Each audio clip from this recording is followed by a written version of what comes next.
Good evening. We have reached the final hours of what many Americans are describing as an extended psychotic episode in our national life, a year marked by such a relentless barrage of news that it has left the public feeling as though they are spinning their wheels in a cycle of destructive acts and self-inflicted damage.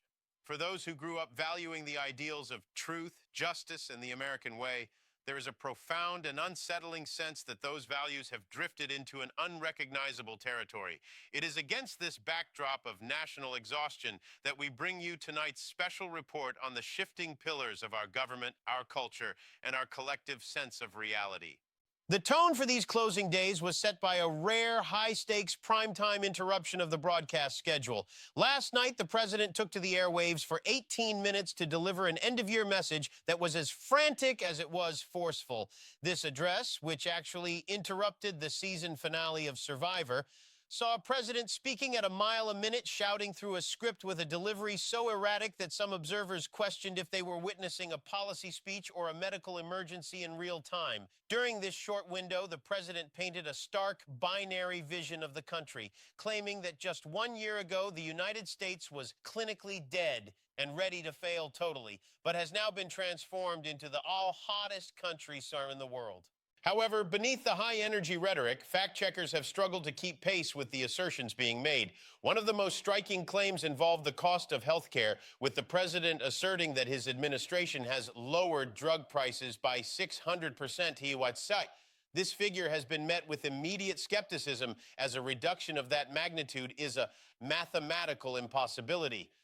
It would imply a reality where the government is actually paying citizens to take their medication. This claim comes at a precarious time for American families, as Obamacare subsidies are set to expire at the end of this month. While the administration has proposed a one-time check for $2,000 to help families transition, critics point out that for the average family, that sum would cover the insurance premium for the house month of January alone, leaving them to navigate the remaining 11 months of the year without a safety net. While the president focused on his alleged achievements, the focus of the legal world has shifted toward a midnight deadline at the Department of Justice. Following a law passed by Congress requiring transparency, the DOJ is mandated to release files related to the Jeffrey Epstein investigation. The timing of this release is particularly sensitive, as new investigative reporting from the New York Times has detailed a relationship between the president and Epstein that was far more complex and enduring than previously admitted. These reports include deeply troubling accounts of parties at Mar-a-Lago where young girls as young as 14 were allegedly offered alcohol. In one specific account, Epstein reportedly gestured toward a minor and told the future president, "This is a good one, right?"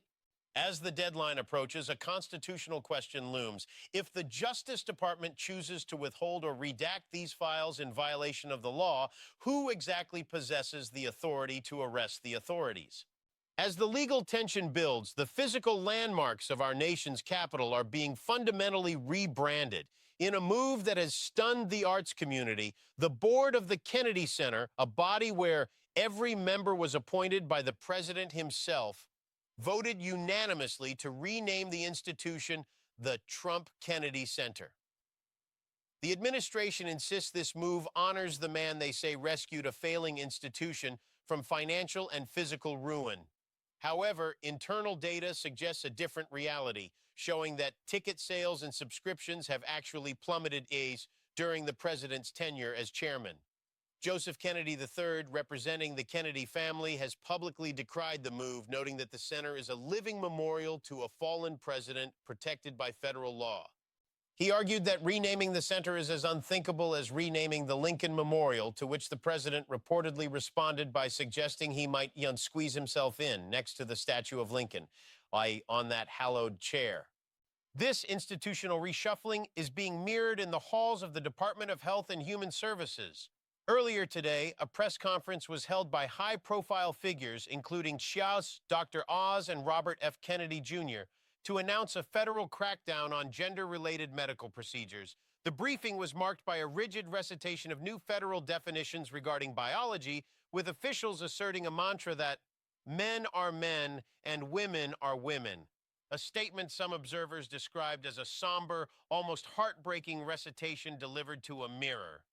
During this briefing, Dr. Oz detailed the high costs of these procedures, noting that a phalloplasty can cost upwards of 150,000 dollars, with additional costs for further surgical components. While the administration focuses on these specific cultural battlegrounds, the broader American public is bracing for the skyrocketing healthcare costs that are expected to arrive with the new year. Even the traditional holiday celebrations at the White House have been colored by this unique political moment. During a gathering for the fifth night of Hanukkah, the president recounted the miracle of the single flask of sacred oil that endured for 8 days. In a characteristic twist, the president paused his narration to ask the room, many of whom have celebrated the holiday for their entire lives, if they were actually familiar with the story of Hanukkah, describing the miracle as though it were a new discovery. This scene at the White House occurred amidst a broader cultural atmosphere where the line between serious news and entertainment has almost vanished, featuring everything from comedic Hanukkah horns to a satirical boy band known as IBS, or the Irresistible Boy Squad. As we look toward the final midnight of the year, we are left with a country that feels fundamentally in transition.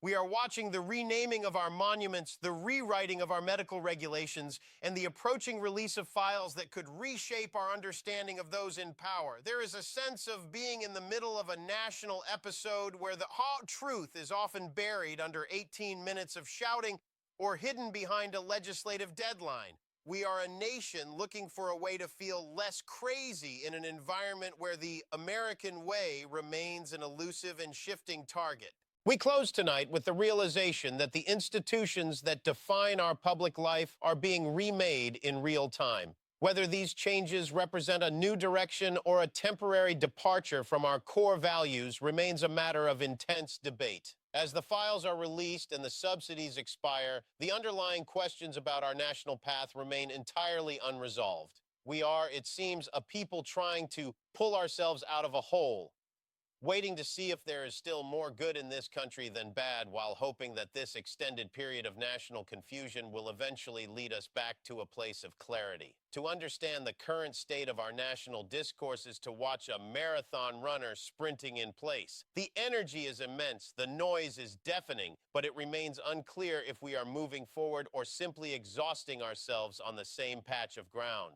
Good night.